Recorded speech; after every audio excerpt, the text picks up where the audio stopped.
అనంత విశ్వ సంపదని ఆకర్షించడానికి మీ ముందుకు వస్తుంది అహం బ్రహ్మాస్మి సాధన 11 డేస్ ఎనర్జీ యాక్టివేషన్ ప్రోగ్రామ్.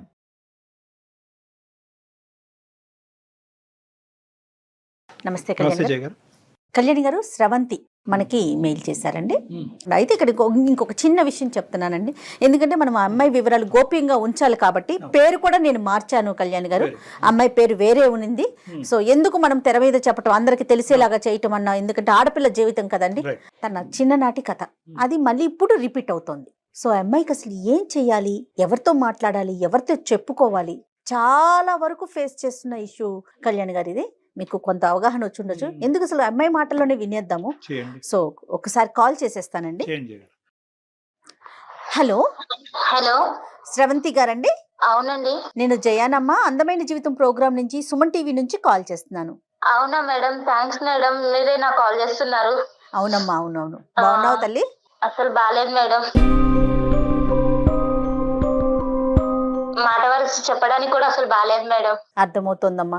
అయితే నాతో పాటు డాక్టర్ కళ్యాణ్ చక్రవర్తి గారు ఉన్నారు స్టూడియోలో. ఒక్కసారి ఆయనతో మాట్లాడతాలి, నీకు మంచి సలహా ఇస్తారు. నువ్వే చెప్తావు నాకు చాలా మనసు ఊరట కలిగిందని. ఓకే? ఓకే మేడం, అలాగే మేడం. ఓకే అమ్మా, సుమా మాట్లాడు. చెప్పమ్మా, ఏంటి సమస్య? సార్ నా పేరు శ్రవంతి సార్. శ్రవంతి, నాకు ఎలాంటి ప్రాబ్లం ఉందంటే చెప్పుకుంటే తీరలేనంత ప్రాబ్లం ఉంది సార్. నిజంగా అసలు మీరు నాకు కాల్ చేస్తారు అనుకోలేదు, బట్ ఇప్పుడు మీరు కాల్ చేసి మాత్రం చాలా హెల్ప్ చేశారు సార్. చెప్పు నాన్న, సమస్య తప్పకుండా. నీ వయసు ఎంతమ్మా? 22 సార్. 22. చెప్పమ్మా, సమస్య ఏంటో చెప్పు. మ్యారేజ్ అయిందా? సార్ నేను 9th క్లాస్ లో ఉన్నప్పుడు మా ఫ్రెండ్ ఇంటికి ఇట్లా కంబైన్ స్టడీస్ కోసం వెళ్ళేదాన్ని సార్. వెళ్తుంటే ఒక రోజు చాలా లేట్ అయిపోయింది. చాలా లేట్ అయిపోయిందని నేను వస్తున్నాను సార్. దారిలో వస్తుంటే ఎవరో ఫాలో అవుతున్నట్టు అనిపించింది నాకు. ఎవరో ఫాలో అవుతున్నట్టు అనిపిస్తే ఇంకా కొంచెం ముందుకు రాగానే ఒక ఆటో ఉంది సార్. ఆటో ఉండి అతన్ని అన్న కొంచెం ఇక్కడ ఎవరు ఫాలో అవుతున్నట్టు కొంచెం భయంగా ఉంది, జర ఏమనుకోకుంటే కొంచెం నన్ను మా ఇంటి దగ్గర నింపండి అన్న అంటే, అవమ్మా నువ్వు నా చెల్లెలు లాంటి దాన్ని నేను సేఫ్ గా తీసుకెళ్తానమ్మా అని నన్ను ఆటో ఎక్కించుకున్నారు సార్. ఏ టైం అమ్మా? ఏ టైం అవుతుంది అప్పుడు? నైట్ 9 అవుతుంది మేడం. అయిపోయిన తర్వాత 9:30 అవుతుంది మేడం. తల్లి ఆటో ఎక్కించుకున్నారు. ఆటో ఎక్కించుకుని కొంచెం ముందుకెళ్ళగానే ఇట్లా టర్న్ తీసుకున్నారు. నేను చెప్పాను, అన్న మా ఇల్లు స్ట్రైట్ కే వెళ్ళాలి, ఇట్లా మీరు లెఫ్ట్ తీసుకున్నారంటే, లేదమ్మా ఇది షార్ట్ కట్, మీ ఇల్లు నాకు తెలుసు, నేను ఎప్పుడు ఇటు నుంచే వస్తుంటాను, నేను చాలా సార్లు చూసాను అన్నాడు. అన్నాక మేడం నేను కొంచెం అంటే నాకు అంత తెలియని కూడా తెలియదు మేడం, అట్లా ఆయన చెప్పింది నమ్మేశాను. సరే తీసుకెళ్తారేమో అనుకున్నాను. కొంచెం ముందుకెళ్ళగానే అన్ని చెట్లు వస్తున్నాయి, మొత్తము ముళ్ళు పొదలు అన్ని వస్తున్నాయి. అన్న నాకు మస్తు భయం వేస్తుంది అన్న, జర ఏమనుకోకుండా నన్ను మా ఇంటి దగ్గర దింపేయండి, లేకుంటే ఎక్కడ ఎక్కించుకున్నారు అక్కడనే దింపేసేయండి అని బతిలాడినారు మేడం. బతిలాడితే కూడా లేదు, నువ్వు ఇప్పుడు అరిచినావు అంటే మాత్రము నీకు మామూలుగా ఉండదు, నాది ఎట్లా ఉంటుందో చూపిస్తాను, నీకు చావు ఎట్లుంటుందో అట్లా చూపిస్తాను, సైలెంట్ గా నేను చెప్పినట్టు చేసినావా బతికి ఇంటికి వెళ్తావు, లేకుంటే మాత్రం నీ పని మామూలుగా ఉండదు చూడు అని తీసుకెళ్లి నన్ను లాక్కెళ్ళి ఎలా అంటే అలా నన్ను పాడు చేసేసారు మేడం.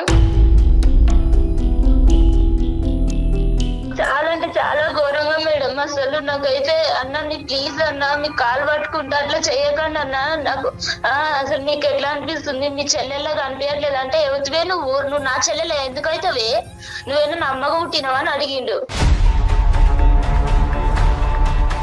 ఎట్లా అంటే అట్లా ఘోరంగా పాడు చేసిండు మేడం. చేసినాక మళ్ళీ నువ్వు ఎవరికైనా చెప్పినావంటే మాత్రం నిన్ను ఇంకా రెండో రోజు నువ్వు మీ అమ్మని చూడవు, మీ ఇంటిని చూడవు, రెండో రోజు తీసుకెళ్లి చంపేస్తాను. ఈసారి నువ్వు ఇంకోసారి ఇట్లా ఇటు నుంచి వెళ్తావు, నేను రోజు నేను పాలైతేనే ఉంటాను, నువ్వు ఎవరికైనా చెప్పినట్టు తెలిసినా లేదంటే నన్ను చూపించినట్టు తెలిసినా నువ్వు ఆ రోజు లాస్ట్ నీకు లైఫ్ ఉండదు, ఇంకా నేను ఆ రోజు చంపేస్తానని బెదిరించింది మేడం. ఇంకా ఇంటికి వెళ్ళినా నెక్స్ట్ డే నుంచి స్కూల్ కూడా వెళ్ళలేదు.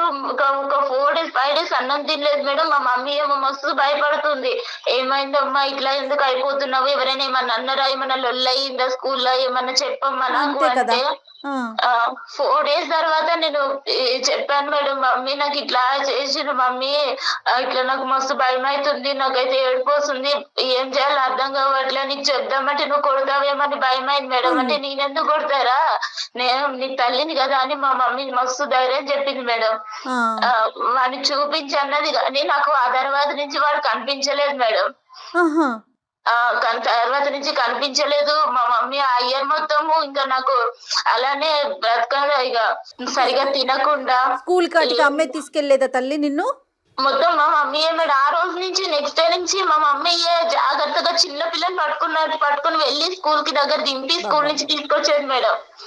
భయం అయ్యి ఆఖరికి మా డాడీ కూడా ఇవన్నీ తెలియదు. మా తమ్ముడు ఉన్నాడు మేడం, నాకు ఒక తమ్ముడు ఉన్నాడు, తమ్ముడు కూడా తెలియదు మేడం. ఎవరికి చెప్పలా? ఎవరికి చెప్పలేదు మేడం. మా మమ్మీ చెప్పొద్దు అన్నది, ఎవరితో చెప్పొద్దు, నీ ఫ్రెండ్స్ తో కూడా ఎవరితో ఇట్లా చెప్పొద్దు, వద్దమ్మా ఇవన్నీ అని మా మమ్మీ నాకు చాలా ధైర్యం చెప్పింది మేడం. మా డాడీ కూడా ఇచ్చి పంపి ఎప్పుడైనా సరే మా మమ్మీయే తీసుకొస్తుంది మేడం. ఆ ఇయర్ అంతా అట్లా అయిపోయింది. ఇక 10th అయిపోయినాక డైరెక్ట్ నన్ను హాస్టల్ వేసేసారు మేడం. హాస్టల్ వేసాక ఇంకా డిగ్రీ వరకు కంప్లీట్ చేశాను. మా మమ్మీ నాకు ఇక డిగ్రీ అయిపోయాక పెళ్లి చేసుకుంది కానమ్మా, ఇంకా చదువు అయిపోయింది కదంటే, లేదమ్మా నాకు పెళ్ళొద్దు, ఏమొద్దు, నాకు అసలు ఇలా అయిపోయింది, వాళ్ళకి తెలిస్తే ఎవరికైనా తెలిస్తే మళ్ళీ తర్వాత అసలు మేడం చాలా అంటే చాలా, అసలు అది నా మైండ్ లో ఎలా నాటుకుపోయిందంటే నన్ను అంత ఘోరంగా చేశారు మేడం వాడు ఆ రోజు.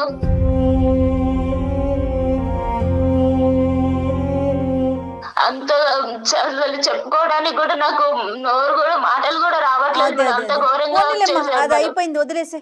తర్వాత అయితే ఇక పెళ్లి చేసుకుంది కానమ్మా అని మా మమ్మీ పెళ్లి సంబంధాలు చూస్తుంది. వద్దమ్మా నాకు అసలు వద్దంటే మా మమ్మీ చాలా మోటివేట్ చేసింది మేడం. వద్దమ్మా ఇట్లాంటివి మర్చిపోవాలి, ఏదో దెబ్బ తగిలింది అనుకుని మర్చిపో, ఇలాంటివన్నీ మైండ్ లో పెట్టుకుని నీ జీవితం నాశనం చేసుకోకమ్మా, నీకంటూ నేను ఉన్నాను కదా, రేపు నేను లేకపోతే ఇంకెవరు ఇలానే బ్రతకలేవు కదా అని ధైర్యం చెప్పి పెళ్లి చేసింది మేడం.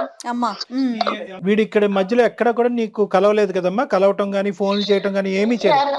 ఆ తర్వాత అసలు ఒకసారి ఇట్లా అయిపోయినాక ఇంకెప్పుడు వాడి మొహం కూడా నేను చూడలేదు, నాకు ఎప్పుడు కలవలేదు సార్. ఓకే సరేనమ్మా. పెళ్లి అయిందమ్మా, పెళ్లి అయిన తర్వాత ఏమైంది? పెళ్లి అయిపోయినాక మా హస్బెండ్ మాకు చాలా మంచోడు సార్. అంటే ఇవన్నీ ఏం తెలియదు, మా మమ్మీ చెప్పొద్దు అన్నది నేను చెప్పలేదు సార్. తర్వాత కొంచెం మంచిగా చూసుకున్నాను. ఒక 7 months వరకు మా ఆయన దగ్గరికి వెళ్ళాలంటేనే నాకు చాలా భయం అయింది సార్. మా అమ్మకి చెప్తే మా అమ్మ అన్నది కొంచెం చిన్న పిల్ల కదయ్యా, ఏం అనుకోకు, కొంచెం అడ్జస్ట్ అవ్వు, రాను తెలుసుకుంటది అని మా మమ్మీ సర్ది చెప్పేది మా ఆయనకు కూడా. అలా అయ్యాక కొంచెం మా ఆయన చూపించే ప్రేమ, మా ఆయన ఇట్లా మంచిగా చూసుకోవడం చూసి ఇక మా ఆయనకి దగ్గరయ్యాను సార్. ఇక మాకు ఒక పాప కూడా పుట్టింది సార్. 1 year పాప ఉంది ఇప్పుడు నాకు. పాప కూడా పుట్టింది సార్. ఇక తర్వాత ఒక రోజు మా ఆయన ఒక ఫంక్షన్ ఉంది, ఇట్లా ఉందమ్మా నేను వెళ్ళేసి వస్తా, మా ఫ్రెండ్స్ అందరినీ ఇట్లా కలిసేసి రావాలి, రీయూనియన్ జరుగుతుందని వెళ్తున్నాను, మా ఫ్రెండ్స్ చిన్నప్పటి ఫ్రెండ్స్ అందరు కలుస్తున్నారు, నేను వెళ్ళేసి వస్తాను అని ఒక రోజు వెళ్ళారు మేడం. వెళ్ళాక ఇంకొక రోజు నైట్ వాళ్ళ ఫ్రెండ్ తీసుకుని వచ్చారు. ఆయనని చూడగానే సార్ నాకు అక్కడనే గుండె ఆగిపోయింది. అసలు నాకు చేతుల్లో చెమటలు పట్టేస్తున్నాయి, అసలు ఒళ్ళంతా వణికిపోతుంది. ఎందుకలా? నాకు 9 years బ్యాక్, నాకు 9th class లో ఉన్నప్పుడు నన్ను ఎవరైతే ఆటోలో తీసుకెళ్లి నన్ను పాడు చేశాడో వాడే మా హస్బెండ్ తో వచ్చాడు సార్, మా హస్బెండ్ ఫ్రెండ్ అని. ఇక వాడు నన్ను చూడగానే ఎందుకో సార్ ఎట్లా కన్నింగ్, ఎంత ఏదో సాడిష్ నవ్వినట్టు నవ్వుతున్నాడు.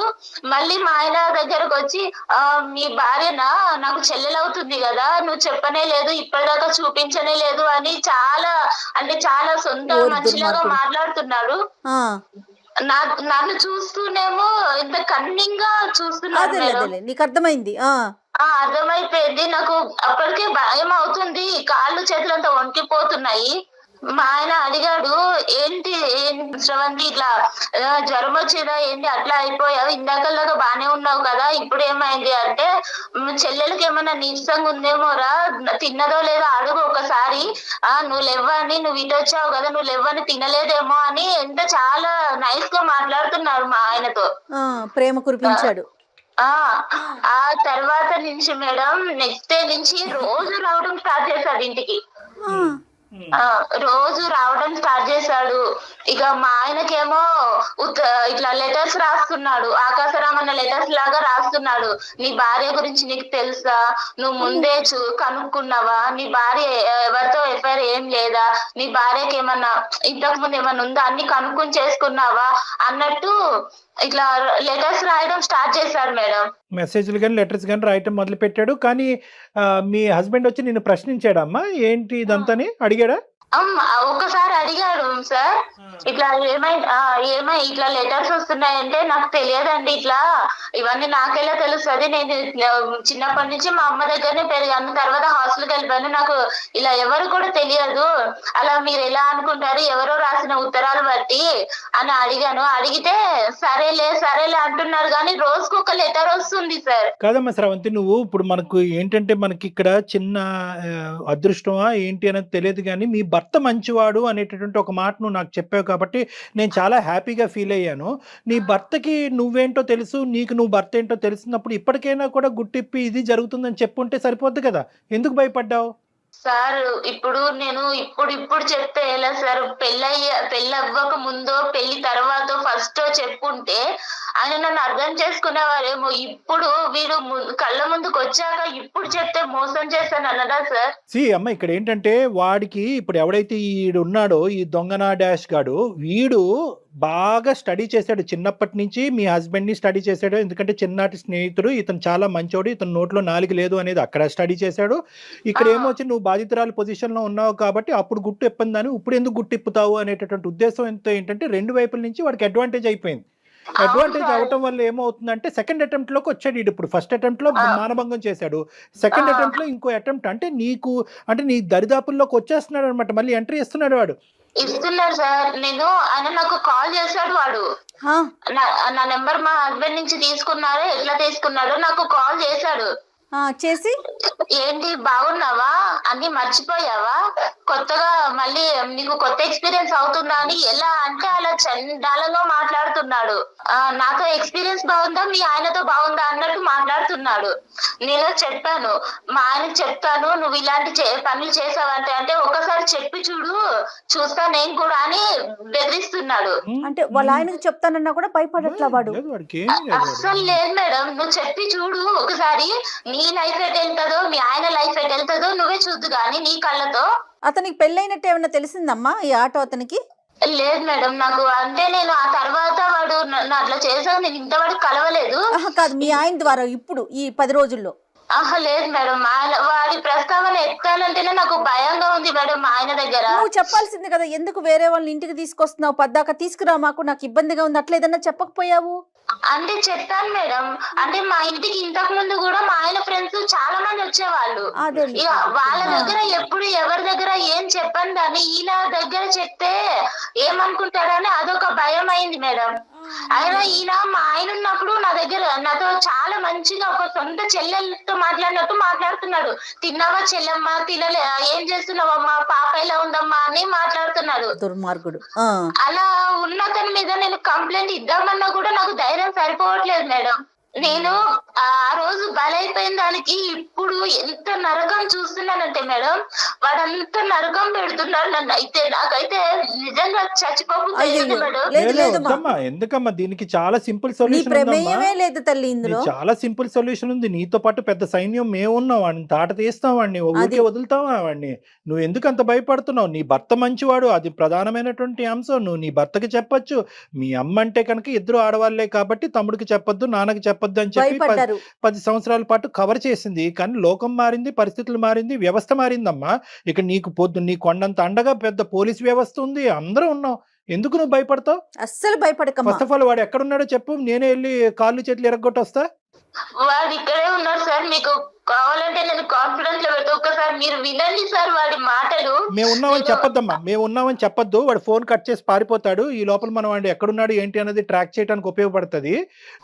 నువ్వు మామూలుగా మాట్లాడి ఏమీ లేనట్టుగానే అందమైన జీవితం అని మా ప్రోగ్రామ్ గురించి ఏమీ చెప్పొద్దు నువ్వు. ఓకే, నువ్వు సింపుల్ గా ఏంటంటే నువ్వు రెగ్యులర్ గా మాట్లాడుతున్నట్టుగానే ఎక్కడున్నావు ఏం చేస్తున్నావు అన్నట్టుగా మాట్లాడి నన్ను వదిలేసేవా, నన్ను ఇబ్బంది పెట్టద్దు, మీరు రెగ్యులర్ గా ఏదైతే మాట్లాడతారో అది మాట్లాడు. సరేనా? ఆ తర్వాత వాడు గొంతుకు లెగిస్తా చూడు, అప్పుడు నేను జయ గారు అందుకుంటాం. నువ్వు ఇంట్రడ్యూస్ చేయొద్దు, మమ్మల్ని ఇంట్రడ్యూస్ చేయొద్దు. నేను ఆల్రెడీ లాస్ట్ టైం సూసైడ్ చేసుకుందామని సూసైడ్ దాకా వెళ్ళాను సార్, కానీ నా పాప మొహం చూసి వెనక్కి వచ్చేసాను సార్. ఇప్పుడు బ్రతకాలన్నా కూడా నాకు అసలు వేరే లేకుండా అయిపోతుంది సార్. ఒకటి శ్రవంతి బంగారం, ఒకే మాట చెప్తున్నాను, ఇది నీ గురించి నేను చేయట్లేదు. రేపొద్దున ఈ దరిద్రుడు, ఇలాంటి దరిద్రులు నీ కూతురు వరకు వచ్చినా కూడా ఆశ్చర్యపడక్కర్లేదు. ఎందుకంటే ఇక్కడ నీ జీవితాన్ని నిన్ను ప్రొటెక్ట్ చేసుకోవటం, నీ మ్యారేజ్ ని ప్రొటెక్ట్ చేసుకోవటం కాదు. ఇలాంటి ఎదవలు ఎక్కడున్నా కూడా వాళ్ళని వెతికి పట్టుకుని మనం వాళ్ళకి సరైనటువంటి శిక్ష పడేటటువంటి విధంగా నువ్వు ఈ రోజు ఒక సంఘ సేవకురాల్లాగా ఒక సామాజిక పరమైనటువంటి సేవ చేసి మా వరకు వచ్చావు. నీతో పాటు మేము కలిసి ప్రయాణం చేస్తాం. ఈ కేసును మాత్రం ఇది కేవలం నా కేసు అనేటటువంటి విధంగా తీసుకెళ్లొద్దమ్మా. నువ్వు గొంతెత్తి మాట్లాడాలి. ఇది మనం ఖచ్చితంగా వాడిని శిక్షించాలి. కాబట్టి నీ యొక్క తోడ్పాటు మాకు కావాలి. నీలాంటి ఆడపిల్లలందరికీ కూడా ఇలా కూడా నేను బయటికి రావాలని తెలియాలి తల్లి. ఇంకోటి ఏంటంటే, దయచేసి నీ మనసులో నువ్వు పోస్ట్ ట్రామాటిక్ స్ట్రెస్ డిసార్డర్ అంటారమ్మా. అంటే ఒక ఆడపిల్లకి ఇలా మానభంగం జరిగినప్పుడు ఆ జ్ఞాపకాల నుంచి బయట పడలేక చాలా మంది ఏంటంటే పెళ్లిళ్ళు చేసుకోరు, కొంతమంది పెళ్లిళ్ళు చేసుకున్నా కూడా సంసారం కూడా చేయడు, మగజాతిని అసహించుకుంటూ ఉంటారు. ఇప్పుడు ఇదేంటంటే దీంతో పాటు వీడు మళ్ళీ నీ ఎదురుగుంటే ప్రత్యక్షమయ్యాడు. ప్రత్యక్షం అవడంతో నీ పాత జ్ఞాపకాలు వచ్చి రేపు నువ్వు కంప్లీట్ గా మెంటల్ పేషెంట్ అవుతావు అనేటటువంటిది కూడా మనకు తెలియదు. ఇది నెంబర్ 2. నెంబర్ 3 ఏంటంటే కనుక, ఇక్కడ ఫస్ట్ ఆఫ్ ఆల్ నీలాంటి ఆడపిల్లలు ముందుకొచ్చి గొంతిప్పి ఎందుకు మాట్లాడాలి అంటే కనుక, ఫస్ట్ మీకు తగినటువంటి రక్షణ కల్పించిన తర్వాత, రక్షణ తీసుకున్న తర్వాత మీరు మాట్లాడండి. నెంబర్ 1. నెంబర్ 2 ఏంటంటే, గిల్ట్ తీసేసేయండి. వాడికి ఏదో నువ్వు కోఆపరేట్ చేసినట్టుగా దయచేసి ఫీల్ అవ్వద్దు. నీ మీద ఒక హత్యాయత్నం జరిగింది, మానభంగం జరిగింది నీ మీద. కాబట్టి ఫస్ట్ ఆఫ్ ఆల్ నీ మైండ్ లోంచి ఏంటంటే, నీ భర్తతో చెప్తున్నప్పుడు కానీ, మాతో చెప్తున్నప్పుడు కానీ, సమాజంలో రేపొద్దున ఎవరైనాతో మాట్లాడే పెద్దలతో మాట్లాడే పరిస్థితి వచ్చినప్పుడు, నేను తప్పు చేశానేమో అనేటటువంటి ఫీలింగ్తో నువ్వు బయటకు రా. నువ్వు ఏ తప్పు చేయలేదు. నువ్వు నిన్ను సేవ్ చేసుకోవటమే కాకుండా వీడు చాలా మందితో ఇటువంటి ఆట ఆడుంటే కనుక అటువంటి ఆడపిల్లలందరూ కూడా ఈరోజు బయటకు వస్తారు. ఆ ఆడపిల్లలందరూ కూడా బయటకు రావాలి. వాళ్ళకు కూడా మనం రక్షణ కల్పించిన వాళ్ళం అవుతాం. ఇది ఇప్పటిదాకా నాకు మా అమ్మకే మాత్రమే తెలుసు సార్ ఈ విషయం అనేది. ఇప్పుడు వాడు ఎలా బెదిరిస్తున్నాడంటే, నీ భర్తకు చెప్తాను, నీకు లైఫ్ లేకుండా చేస్తాను, మొత్తం ఆ రోజు నేను ఫొటోస్ కూడా తీసాను, మొత్తం అన్ని నెట్ లో పెట్టేస్తాను, నీకు అనేది లైఫే లేకుండా చేస్తాను నేను. నీ భర్తకు చెప్పాక ఒక్కసారి నువ్వు అనుకుంటున్నావు కదా నా భర్త ఉన్నాడు అని, నువ్వు నాకు లొంగట్లేదు కదా, నీ భర్తనే నీకు కాకుండా చేస్తాను అని ఎట్లా బెదిరిస్తున్నాడు మేడం. నువ్వేమి భయపడకమ్మా, డాక్టర్ గారు ఉన్నారు, సుమన్ టీవీ తరపున మేమున్నాము. అంత చేయాలి అంటే కనుక ఫస్ట్ ఆడు ఉండాలి కదమ్మా. ఫస్ట్ అదంతా మేము చూసుకుంటాం. ఇప్పుడు వరకు నువ్వు ఒక్కదానివే లోపల యుద్ధం చేసావు. ఇప్పుడు మాకు చెప్పిన తర్వాత మేమేమి ఇలా చేతులు కట్టుకుని కూర్చోం కదా. మేము తీసుకోవాల్సిన స్టెప్స్ మేము తీసుకుంటాం. కాబట్టి అవన్నీ, ఆ భయాలన్నీ తీసి పక్కన పెట్టు. నీకు పూర్తి స్థాయిలో సంరక్షణ అనేది మా తరపు నుంచి ఉంటుంది. వాడిని ఎక్కడైతే శిక్షించాలో, ఎలాగైతే లోపల పెట్టాలో అదంతా మేము ఆలోచిస్తాం. ఓకేనా? నేను చెప్పినటువంటి పద్ధతిలో వాడికి ఫోన్ కలిపంతే. మేమేమి బ్యాక్గ్రౌండ్ లో మాట్లాడం. ఓకే సార్, అలాగే కలుపుతున్నాను సార్. కల్పమ్మ. వాడి పేరేంటమ్మా? వాడి పేరు శ్యామ్ సార్. శ్యామ్, కల్పమ్మ చెప్పు. ఎంతమంది పసిపిల్లలు అబ్యూస్ కి గురవుతున్నారు కదా కళ్యాణ్ గారు. మన దగ్గరికి వచ్చింది హ్యాపీ రామమ్మాయిలు ఎంతమంది ఉన్నారు? మీరు మాట్లాడుతున్న వ్యక్తి మీ కాల్ ను హోల్డ్ లో ఉంచారు. బాధితులు ఎంతమంది ఉన్నారు? ఇటు ఫ్యామిలీకి చెప్పుకోలేరు. హలో హలో పెంచగది కాదు, నేను చెప్పేది ఒకసారి విను ప్లీజ్. నువ్వు నన్ను ఇలా ఏడిపించకు. ఇలా నువ్వు కాల్ చేస్తేనే నాకు హార్ట్ అటాక్ వస్తుంది, నాకు గుండెల్లో వణుకొస్తుంది. ప్లీజ్ నీకు దండం పెడతా, ఎందుకు నన్ను ఇంత బ్లాక్ మెయిల్ చేస్తున్నావు? నువ్వు చేసిన దానికి ఏ రోజైనా నేను బయట పెట్టానా? నేను వదిలేసాను కదా, ఇప్పుడు మళ్ళీ ఎందుకు నా లైఫ్ లోకి వచ్చి ఇట్లా ఆడుకుంటున్నావు? నువ్వు అంటే నాకు ఇష్టం అనేది చెప్తున్నావు కదా. నువ్వు ఏమని ఇష్టం అంటున్నావు? ఒకసారి పాడు చేసేసి నన్ను నా లైఫ్ అంతా పాడు చేసేసావు. నాకంటూ వెనక్కి తిరిగి చూసుకుంటే నువ్వు చేసిన అగాయించిన తప్ప నాకంటూ ఒకటి సంతోషం అనేది లేకుండా చేసావు. మళ్ళీ ఇప్పుడు నా భర్తతో, నేను కొద్ది గొప్ప మర్చిపోయిన భర్తతో సంతోషంగా ఉంటే ఇప్పుడు మళ్ళీ నువ్వు నా లైఫ్ లోకి వచ్చి నా లైఫ్ నాశనం చేయాలని చూస్తున్నావు. ఏం అధికారం ఉందని చెప్పు నా లైఫ్ ని ఇట్లా ఆడుకుంటున్నావు? నా మీద ఇష్టం ఉంటేనే కదా నువ్వు ఇన్ని రోజుల పంట చెప్పకుండా ఉండేది. నేను ఇష్టంతో కాదు, నా తల్లి చెప్పిన మాట కోసం, మా అమ్మ వద్దమ్మా ఆడపిల్ల జీవితం బయటికి వెళ్తే అల్లరవుతుందని మా అమ్మ నాకు చెప్పిన మాట కోసం నేను చెప్పలేదు. నాకు అవన్నీ సంబంధం లేదు. ఒప్పుకుంటున్నావా లేదా? నీ బండారం మొత్తం బయట పెడతా, మీ ఆయనకు మొత్తం చెప్పేస్తా నేను. నీకు దండం పెడతా, ఇలాంటివన్నీ చెయ్యకు ప్లీజ్, నన్ను వదిలేసేయు. అవన్నీ నాకు ఎందుకు సంబంధం నీకు లేదు. నీ ఇంట్లో నాకు ఉంటావు కదా. నేను నిన్ను కోరుకుంటున్నా, ఒక్కసారి నువ్వు కావాలని కోరుకుంటున్నా. నువ్వు వస్తావా లేదా? నేను రమ్మంటావా నన్ను? నేను రాలేదు, నీకు దండం పెడతా ప్లీజ్. ఇంత రిక్వెస్ట్ చేస్తున్నాను కదా, ఇంత రిక్వెస్ట్ చేస్తున్నాను కదా. చిన్నప్పుడే నువ్వు నచ్చినావు. ఇప్పుడు నువ్వు ఇంకా ఇంకా చాలా అందంగా ఉన్నావు. ఇప్పుడు నువ్వు కావాలని కోరుకుంటున్నా. లేదు అంటే నీవన్నీ నా దగ్గర ఉన్నాయి. అన్ని బండారం మొత్తం బయట పెట్టేస్తా నేను. మీ ఇంట్లో ఆడవాళ్ళు ఉండరా? నీకు అమ్మ అక్క చెల్లి ఎవరు లేరా? అవన్నీ నీకు సంబంధం లేదు. నువ్వు ఒప్పుకుంటున్నావా లేదా? నీ అన్ని బయట పెట్టమంటావా? ఏం బయట పెడతావు? నాకు చచ్చిపోమంటావా చెప్పు. ఎందుకు ఇంత ఏడిపిస్తున్నావు? నేనేమన్నా అన్యాయం చేస్తానా నీకు అసలు? నేనంటే ఇష్టం ఉంటేనే కదా నువ్వు ఇన్ని రోజుల పాటు సైలెంట్ ఉన్నది. నేను అంటే ఇష్టం ఉండి కాదు సైలెంట్ గా ఉన్నది. నా భర్త మీద గౌరవంగా నేను సైలెంట్ గా ఉన్నాను. ఇప్పుడు నేను కావాలనుకుంటున్నా. నేను ఏం కావాలనుకుంటున్నా? నేనేం వస్తువులు అనుకుంటున్నావా నువ్వు కావాలనుకోవడానికి? నేను ఇంకొక భార్యని, నీకు తెలుసా, కనిపిస్తుందా?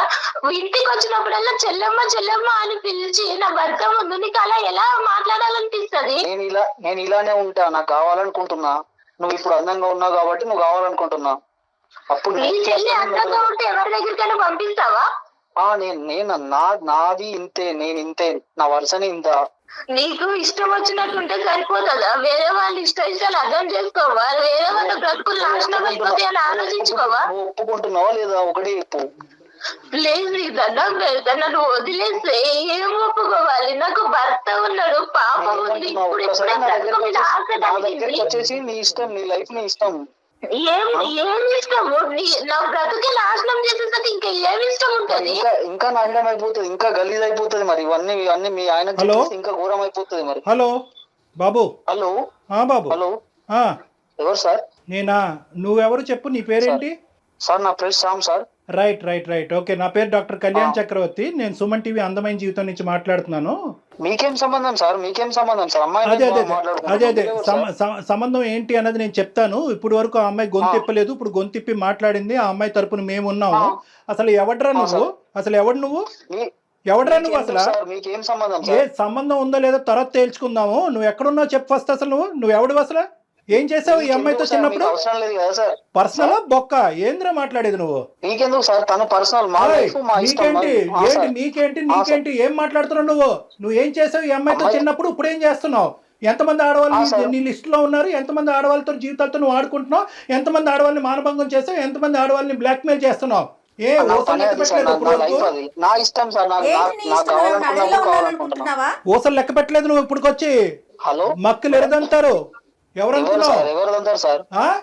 చూసుకుందాం. ఏం మాట్లాడుతున్నావు నువ్వు? చూసుకుందాం సార్. ఏం చేస్తారో చేసుకోండి సార్.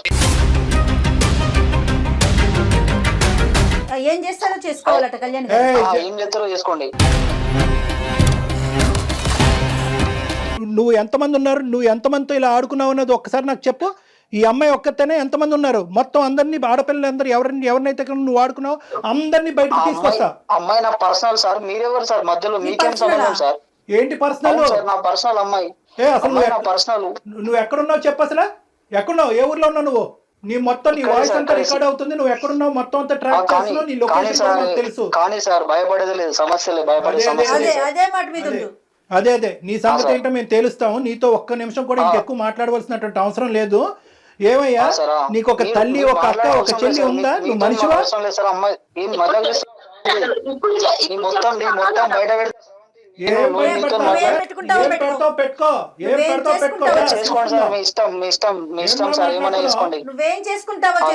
బయట పెడతావా? ఏం బయట పెడతారా?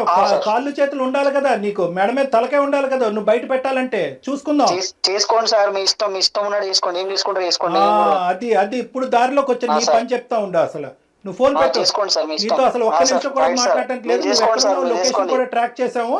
నీకు ఇప్పుడే పోలీసులు వస్తారు. నువ్వు ఎలా బతికి బయట పడతావో చూద్దాం. కాదు శ్యామ్, అసలు నువ్వు మనిషివేనా? ఉన్న బంధాలు, విలువలు అన్ని ఇంత చిచి అసలు మాట్లాడటానికి మాట్లాడటం ఏం లేదు. ఏమన్నా సార్ మీతో కూడా నేను మాట్లాడాల్సిన అవసరం లేదు సార్. Right sir. వాడేం మనిషి కళ్యాణ్ గారు? అసలు భయం కూడా లేదా మనిషికి? మేడం ఇప్పుడు వాడు ఏంటంటే ఈ అమ్మాయితో ఒక్కటే. శ్రవంతి నువ్వు లైన్ లో ఉన్నావమ్మా? లైన్ లోనే ఉన్నాను సార్. పెట్టేశాడు కదా అతను. పెట్టేశారు మేడం. చూసారా సార్ మీ ముందు ఎలా మాట్లాడుతున్నాడు? ఎంత టార్చర్ పెట్టుంటారా? అమ్మ ఇది సుమన్ టీవీ వరకు స్రవంతి తీసుకొచ్చినటువంటి ఒక కథ మాత్రమే. ఇలాంటి ఎన్ని కథలు ఉన్నాయేమో అన్నట్టు నాకు అనిపిస్తుంది. ఎందుకంటే కనుక మనం ఎందుకు ఎవరినైనా క్రానిక్ అఫెండర్ అని మనం ఎప్పుడు అంటాం, పీడోఫైల్స్ అంటాం. అంటే చిన్నపిల్లల్ని సెక్షువల్గా మానభంగం చేసుకుంటూ వాడుకుంటూ పెద్దవాళ్ళకి చెప్పకుండా భయపెడుతూ వాళ్ళ నోట్లో గుడ్డలు కూరేటటువంటి ఇలాంటి వాళ్ళు పీడోఫైల్స్ అంటారు. ఎందుకు వీడి గురించి ఇంత ప్రత్యేకంగా మనం ఈ రోజు మాట్లాడుకోవాలి? నాకు ఎందుకు అంత స్థాయి కోపం వచ్చిందంటే ఈ టోన్లో నేను ఎప్పుడూ మాట్లాడలేదు. ఎందుకంటే వీళ్ళందరూ చాప కింద నీరులాగా చాలా మంది ఆడపిల్లలతో కుటుంబ సభ్యుల్లోనే ఉండేటటువంటి ఎదవలు కొంత ఉన్నారు. ఈడంటే కనుక బయట ఎక్కడి నుంచో పరిచయం అయ్యి నీకు తెలిసి తెలియకుండా ముక్కు మొహం తెలియని వాడు ఆటో ఎక్కావు. నీలాంటి ఆడపిల్లలు ప్రధానంగా గుర్తు పెట్టుకోవాల్సినటువంటి ముఖ్యమైనటువంటి అంశం ఏంటంటే ఇటువంటి వాళ్ళు ఉంటారు, తస్మాత్ జాగ్రత్త. మీ ఎడం వైపు కుడివైపు ఎక్కడన్నా ఉంటారు, మీ కుటుంబంలోనే ఉంటారు, మీ స్నేహితుల మధ్యలో అన్నా ఉంటారు, స్కూల్లో అన్నా ఉంటారు, ఆటో డ్రైవర్లు రిక్షా డ్రైవర్లు లాగా ఉండొచ్చు. తస్మాత్ జాగ్రత్త అనేది ఈరోజు నీ ద్వారా మేము అందరికీ చెప్పేటటువంటి మెసేజ్. వీడిని ఎందుకు క్రానిక్ అఫెండర్ అన్నానంటే వీడు అప్పుడు తప్పు చేశాడు. ఈ మధ్యలో అంటే నువ్వు 9 సంవత్సరాలు 10 సంవత్సరాల పాటు ఏర్పడినటువంటి గ్యాప్లో ఎక్కడ కూడా వాళ్ళు మార్పు రాలేదు. ఎందుకంటే కనుక వాళ్ళకి ఇచ్చేటటువంటి బలం ఏంటంటే మీలాంటి ఆడపిల్లలు నమ్మి అక్కడికి వెళ్ళటం అనేటటువంటి ఒక బలం అయితే మీరు మీ తల్లులు ఏంటంటే ప్రాణభయాలతో పరువు భయాలతో ఏంటంటే ఇది గుప్పుట్లో పెట్టేసి ఇలా కప్పేస్తారు చూడు, బయట ప్రపంచానికి తెలియకుండా. అది మీకు మీ వరకు మీకు న్యాయం అనిపించవచ్చు, ఏదో జరిగిపోయిందమ్మా వదిలేద్దామమ్మా పెళ్ళి అని చెప్పి పెళ్ళి అవ్వాలనేటటువంటి దాస్తారు చూడు, అది వాళ్ళ బలం. ఆ బలంతో ఏంటంటే ఈరోజు మళ్ళీ 9 సంవత్సరాల తర్వాత ఆడు మీ ఆయన్ని బాగా స్టడీ చేశాడు, నిన్ను బాగా స్టడీ చేసి మీ ఆయన దగ్గర మార్కులు కొట్టేసేటటువంటి విధంగా కొట్టేసి ఎక్కడా కూడా 0.5% పశ్చాత్తాపం కూడా పొందకుండా నిన్ను మళ్ళీ ఈరోజు మళ్ళీ ఇచ్చేయడానికి ట్రై చేస్తున్నాడు. సో ఇలాంటి వాళ్ళకి మనం ఎప్పుడు కూడా గుర్తుపెట్టుకోవాల్సింది ఏంటంటే మనం జాగ్రత్తగా ఉంటాం, రెండోది గొంతు విప్పి మాట్లాడటం. ఎందుకంటే ఇప్పుడున్నటువంటి వ్యవస్థలో అమ్మ ఏదో స్రవంతి ఇక్కడికి వచ్చేసి చెప్పేసింది అని పబ్లిక్ అందరికీ చెప్పేసి నీ ఫోటోలు ఇవన్నీ చూపెట్టడం జరగదు. అందుగురించే ఏంటంటే చాలా గోప్యంగా ఉంటుంది. ఇలాంటి అంశాలు కూడా చాలా గోప్యంగా ఉంచుతాం అనమాట. పోలీస్ వ్యవస్థ కూడా చాలా గోప్యంగా వస్తుంది, ఇన్వెస్టిగేషన్ చాలా గోప్యంగా ఉంటుంది. మీ పరువులు ఎక్కడికి పోవు. నువ్వు అవన్నీ దాచిపెట్టేసి ఈరోజు ఆఖరికి నీ ప్రాణాల మీద తీసుకొచ్చి నీ భర్తకు కూడా చెప్పనటువంటి పరిస్థితికి తీసుకొచ్చావు. అర్థమైందమ్మా? సో నీ ఇక్కడ భయపడవలసినటువంటిది ఏమీ లేదు. వాడి లొకేషన్ ఏంటి, వాడు ఎక్కడుంటాడు ఏంటి మొత్తం ట్రాక్ చేసాం, మనం ట్రాక్ చేశారు మన వాళ్ళు. సో ఇప్పుడే ఇమీడియట్గా నువ్వు ఫోన్ పెట్టేసిన తర్వాత నువ్వు ఎక్కడుంటే చెప్తే కనుక మా వాళ్ళు నీ దగ్గరకు వస్తారు, నిన్ను మా దగ్గర తీసుకొస్తారు. ఇక్కడి నుంచి మనం పోలీస్ స్టేషన్కి వెళ్దాము, తగినటువంటి కంప్లైంట్ ఇద్దాము, వాడిని వెంటనే కటకటాలు వెనకట్లు పంపించేటటువంటి ప్రయత్నం చేద్దాం. దీనికల్లా నువ్వు ధైర్యంగా ఉండాలి తల్లి, అదొక్కటే నువ్వు చేయాల్సింది. నువ్వు ధైర్యంగా ఉండాలి, నువ్వు మాట్లాడాలమ్మా, మాట్లాడాలి. అంతే కదా కళ్యాణ్ గారు? అలాగే సార్, అలాగే మేడం. ఓకే ఓకే, మీరు ఒక్కసారి హెల్ప్ చేసి పెడితే నా ప్రాణాలు కాపాడాలి సార్. వాడు బెదిరించే బెదిరింపులు వాడి కోసం నీ ప్రాణం ఎందుకమ్మా పణంగా పెట్టాలి? స్రవంతి, ఇది మా బాధ్యత, ఇది మా బాధ్యత. నీకు ఒక కూతురు ఉంది, నీకు ఒక జీవితం ఉంది. నువ్వు కూడా కొద్దిగా స్వార్థంగా ఆలోచించాలి. వాడెవడో ఎదవ వల్ల నువ్వు ఈరోజు ప్రాణాలు తీసుకోవాల్సినటువంటి అవసరం లేదు. ముందుకురా, రాణి లక్ష్మీబాయి లాగా ఫైట్ చేయి, నీతో పాటు మేము ఉన్నాం. ఖచ్చితంగా సుమన్ టీవీ ఉంది, డాక్టర్ గారు ఉన్నారు, అందరం ఉన్నామమ్మా. వ్యవస్థలో ఉన్నాం మనమేమి ఎక్కడ మనుషులు లేని చోట కాదు ఉన్నది. ధైర్యంగా ఉండు, నువ్వు ధైర్యంగా ఉండు. నెక్స్ట్ ఏం చేద్దాం అనేది ఆలోచిద్దాం, సరేనా? నువ్వు అసలు నీకు ధైర్యమైన ఏంటంటే సుమన్ టీవీ అందమైన జీవితానికి నువ్వు ఎప్పుడైతే మెయిల్ చేసావో అప్పుడే నీకు ధైర్యం ఉన్నట్లే. ఓకే, అర్థమైందమ్మా? నువ్వు ఎక్కడ తగ్గద్దు, నువ్వు జాగ్రత్తగా ఉండు, తలుపులు వేసుకుని ఉండు, జాగ్రత్తగా ఉండు. మేము ఇప్పుడే ఏ స్టెప్స్ తీసుకోవాలో ఆ స్టెప్స్ తీసుకుంటాం. నీ లొకేషన్ షేర్ చేయమ్మా, నీ అడ్రస్ కూడా షేర్ చేయి, మేము చేస్తాం ఏం చేయాలంటే. ఓకే, చేస్తాను సార్. ఇప్పుడు అది బెదిరించారు కదా, వాడు ఇప్పుడు ఇంటికి వచ్చి ఏం చేయాలి? ఏం చేయడమ్మా, వాడు ఏమి చేయడమ్మా. మేము తక్షణమే నీ చుట్టుపక్కల ఉండేటటువంటి వాళ్ళతో కూడా మేము మాట్లాడతాము, పోలీసులను కూడా అక్కడ దగ్గరలోకి పంపిస్తాము. మొత్తం నీకు కావాల్సిన రక్షణ అంతా కూడా మేము ఇస్తాం, డోంట్ వరీ. వాడు ఎప్పుడైతే ఇప్పుడు డాక్టర్ గారు మాట్లాడారో అప్పుడే అతనికి అర్థమైంది, ఓహో ఈ అమ్మాయి ఎవరికో చెప్పేసింది అన్న విషయం అతనికి అర్థమైపోయే ఫోన్ పెట్టేశాడు. ఓకేనా? నువ్వేం భయపడకు తల్లి. మేడం, చిన్న హెల్ప్ చేయండి మేడం, చిన్న ఒక్క సాయం చేయండి మేడం. చెప్పమ్మా, చెప్పు. ఈ విషయం నా భర్తకి నేను ఎలా చెప్పాలో నాకు అర్థం కావట్లేదు మేడం. డోంట్ వరీ అమ్మా, డోంట్ వరీ. ఆ పాత్ర కళ్యాణ్ గారు తీసుకుంటారు. భర్తకి అర్థమయ్యేలాగా కొంచెం చెప్పండి మేడం. తప్పకుండా. అన్ని జాబ్స్ కంటే ఈ రోజు మాకు పెట్టినటువంటి అన్ని జాబ్స్ కంటే ఈజియెస్ట్ ఉద్యోగం అదొకటే, అదే జాబ్. ఇప్పుడు మీ భర్తకి చెప్పడం చాలా సులభం. అది మా ద్వారా మేము టేకప్ చేసి ఇంత చేసేటటువంటి వాళ్ళు అది చెప్పడం. నీ పెళ్లికి కానీ నీ జీవితానికి కానీ ఎటువంటి డోకా లేదు. మీ భర్తకి సరైనటువంటి పద్ధతిలో మేము చెప్తాం. డాక్టర్ గారు ఎలా కన్వే చేయాలో అలా కన్వే చేస్తారు. అతని ఓకే, సపోర్ట్ కూడా మనకు ఉంటది. ఓకేనా? అలాగే నువ్వు ధైర్యంగా ఉండు. ఓకేనమ్మా, బాయ్ అమ్మా, టేక్ ఓకే సార్, అలాగే సార్. Bye bye. కళ్యాణ్ గారు ఇప్పుడు నెక్స్ట్ ఏం చేద్దామండి? నో అమ్మా, మన ఇమీడియట్ గా ఇప్పుడు అమ్మాయి ఫోన్ పెట్టేసింది, లొకేషన్ కూడా షేర్ చేసి ఉంటుంది Okay, అమ్మాయికి. అక్కడికి మన మనుషులను పంపించడం, ఈ లోపల మనం పోలీస్ కంప్లైంట్ ఇచ్చేసి పోలీసులను కూడా తీసుకుని మనం కూడా ప్రత్యేకంగా అక్కడికి వెళ్దాం. రైట్ అండి, థ్యాంక్ యూ సో మచ్. నమస్తే.